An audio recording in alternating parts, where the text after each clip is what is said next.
আমি বুঝতে পারছি একটু খাইরিয়া দরবারের বাগি সিরিহিন্দ বুলবুল রে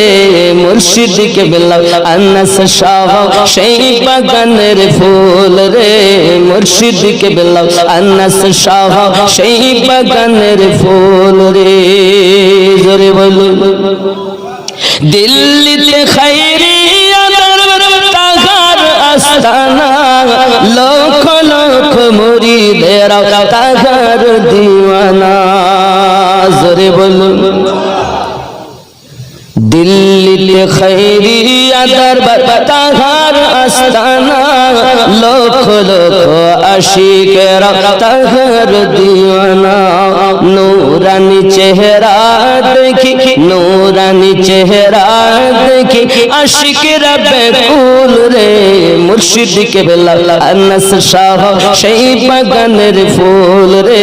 মুর্শিদ কেবলা আনাস শাহ সেই বাগানের ফুল রে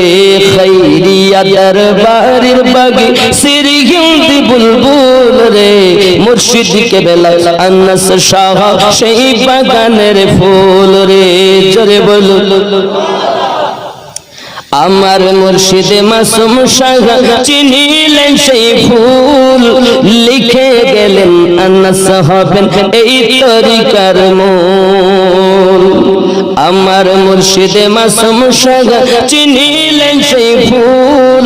লিখে গেলেন আনাস হবেন এই তরিকার মূল নির্বাচি জানিয়েছি দীর্ঘদিন আপনার মামি জুমা মসজিদের মুসল্লি কিন্তু জীবনে আপনাকে দেখলাম না চার পিছনে ইক্তেদা করি চার পিছনে নামাজ সমর্পণ করি চার রুকু করাতে আমার রুকু হয় চার সিজদা করাতে আমার সিজদা হয় চার নামাজ হওয়াতে আমার নামাজ হয় এই নামাজটা রব্বে কারীমের দরবারে আমি জবাবদিহি যখন করতে হবে কিন্তু ইমাম চিনলাম না হুজুর দয়া করে যদি চেহারা দেখাতেন তাহলে লক্ষ লক্ষ মানুষের মাঝে হাসরের মাঠে আমি আপনাকে ইমাম রূপে চিনে নিতাম এজন্য জান্নাতের পিছনে ইক্তেদা করো না এক ওয়াক্ত নামাজ না পড়লে তো 80 হব্বা দোজখের কথা খুব হুজুরেরা বলে